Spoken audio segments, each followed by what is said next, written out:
ইসলামের সঙ্গীতের ব্যাপারে দৃষ্টিভঙ্গি কি?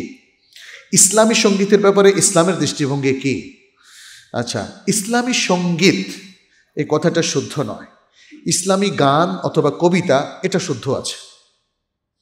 সঙ্গীত হচ্ছে মিউজিক। মিউজিককে ইসলাম কমনলি হারাম করে দিয়েছে। একমাত্র দফটা কিন্তু মিউজিকের মধ্যে পড়ে না।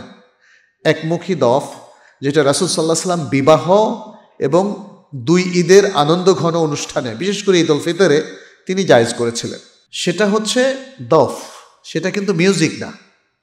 মিউজিকটা সহিহ বুখারীর হাদিস এবং আরও অনেকগুলো হাদিস দ্বারা প্রমাণিত যে এটা নিষিদ্ধ। ইসলামে কোনো ধরনের আলাতুল মাআজিফ, এটাকে মাআজিফ বলা হয়, এটা নিষিদ্ধ। সঙ্গীত মানে আমাদের অনেকে গান মনে করে, গান সঙ্গীত না, কিন্তু সঙ্গীত হলো মিউজিক। সঙ্গীত হলো মিউজিক। মিউজিকটা ইসলামে পরিপূর্ণভাবে হারাম।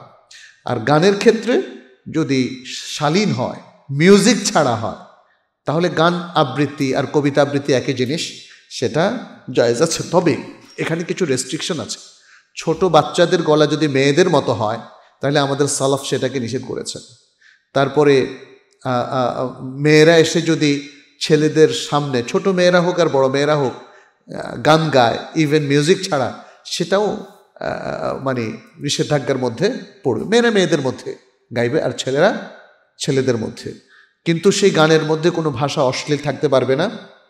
সে গানের মধ্যে কোনো এমন ভাষা থাকতে পারবে না যেটা ইসলামের যে কোনো নীতিমালা বিরোধী, আকীদা বিরোধী বা যে কোনো বক্তব্য বিরোধী।